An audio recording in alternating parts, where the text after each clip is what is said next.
بیٹا ریان، میں دیکھ رہی ہوں جب سے گرمیوں کی چھٹیاں شروع ہوئی ہیں آپ اکثر اداس اور گمسم رہتے ہیں۔ امی نے موہنی صورت، چمکتی آنکھوں والے وہیل چیئر پر بیٹھے ہوئے ریان کو مخاطب کر کے کہا، امی، میں چلنے پھرنے سے قاصر ہوں اور اس وہیل چیئر کا محتاج ہوں۔ میرے تمام دوستوں نے گرمیوں کی چھٹیوں میں مختلف سمر کیمپس میں داخلے لیے ہیں۔ کوئی تیراکی سیکھ رہا ہے، کسی نے کرکٹ کو اپنا جنون بنایا ہوا ہے اور کوئی میسی بننے کی کوششوں میں مصروف ہے، مگر میں اس وہیل چیئر پر۔ اس نے اپنی آنکھوں میں آئی ہوئی نمی پوچھتے ہوئے کہا، بیٹا ریان، میں نے آپ کو پہلے کبھی بھی اپنے معذور ہونے پر اس قدر اداس نہیں دیکھا، تو پھر اب کیوں؟ امی، میں شاید حساس ہو گیا ہوں۔ بیٹا، حساسیت آپ کو زندگی میں بہت پیچھے دھکیل دیتی ہے۔ اور کیا کرکٹ، تیراکی اور فٹ بال ہی زندگی ہوتے ہیں؟ کیا آپ نے کبھی بھی اسٹیفن ہاکنگ، آئنسٹائن اور گرام بیل جیسے لوگوں پر غور نہیں کیا، جنہوں نے معذوریوں کے ساتھ اپنی تخلیقی صلاحیتوں کے بل بوتے پر دنیا کو واہ واہ کرنے پر مجبور کر دیا؟ کیا آپ ایک اچھے مصور نہیں ہیں؟ کیا آپ نے انگریزی میں بہترین کہانی کار کا انعام حاصل نہیں کیا؟ یا پھر جب آپ رشین سیلڈ، سینڈوچز اور براؤنیز بناتے ہیں تو سب انگلیاں چاٹتے نہیں رہ جاتے؟ امی، آپ کی ان تمام باتوں کو سن کر مجھے اندازہ ہوا ہے کہ ایسا ہے۔ ریحان نے نظریں نیچی کرتے ہوئے کہا، بیٹا، اگر ہم آدھے بھرے گلاس کو دیکھ کر سوچیں کہ یہ آدھا خالی ہے تو وہ ہمیں آدھا خالی ہی نظر آئے گا، اور اگر یہ سوچیں گے کہ آدھا بھرا ہوا ہے تو یہ مثبت سوچ ہوگی۔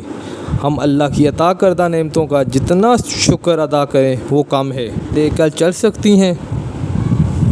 کیسی شاپنگ؟ امی، آپ نے ابھی مجھ سے پوچھا ہے کہ کیا میں ایک اچھا مصور نہیں ہوں؟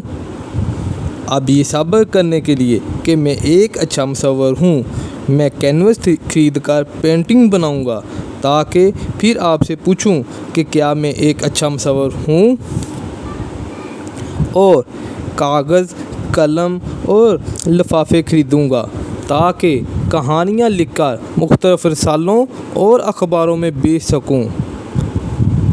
آپ نے کہا ہے کہ میں اسنیکس بہت اچھے بناتا ہوں، اس لیے میں اپنا یوٹیوب چینل کھولوں گا اور اس میں اپنی عمر کے بچوں کو مختلف اسنیکس بنانا سکھاؤں گا، اور اس کے لیے مجھے اشیاء خریدنی ہے۔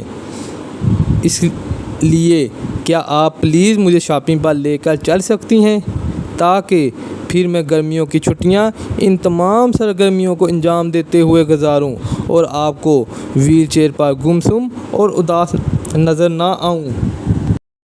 بیٹا، مجھے آپ سے زندگی میں اسی رویے کی امید ہے۔ چلیے، میں آپ کو شاپنگ پر لے کر چلتی ہوں۔ یہ کہتے ہوئے امی نے اس کی وہیل چیئر چلانی شروع کی۔ وہ خوش تھیں کہ انہوں نے ریان کو نا امیدی کی دنیا میں جانے سے بچا لیا تھا۔ پیارے دوستو، کبھی بھی اپنی کسی معذوری کو اپنی کمزوری نہیں بننے دیں، کیونکہ آپ کی ہار صرف اسی وقت ممکن ہوتی ہے جب آپ خود ہار مانتے ہیں، ورنہ دنیا کی کوئی طاقت آپ کو ہرا نہیں سکتی۔ امید ہے کہ آپ کو ہماری یہ ویڈیو اور کہانی پسند آئی ہوگی، تو ہماری یہ ویڈیو دوسروں کے ساتھ بھی شیئر کیجیے اور ہماری ویڈیو پر لائک بھی کیجیے، اور جنہوں نے ابھی تک ہمارے چینل کو سبسکرائب نہیں کیا ان سے ریکویسٹ ہے کہ ہمارے چینل کو بھی سبسکرائب کیجیے۔ اپنا بہت خیال رکھیے۔ اللہ حافظ۔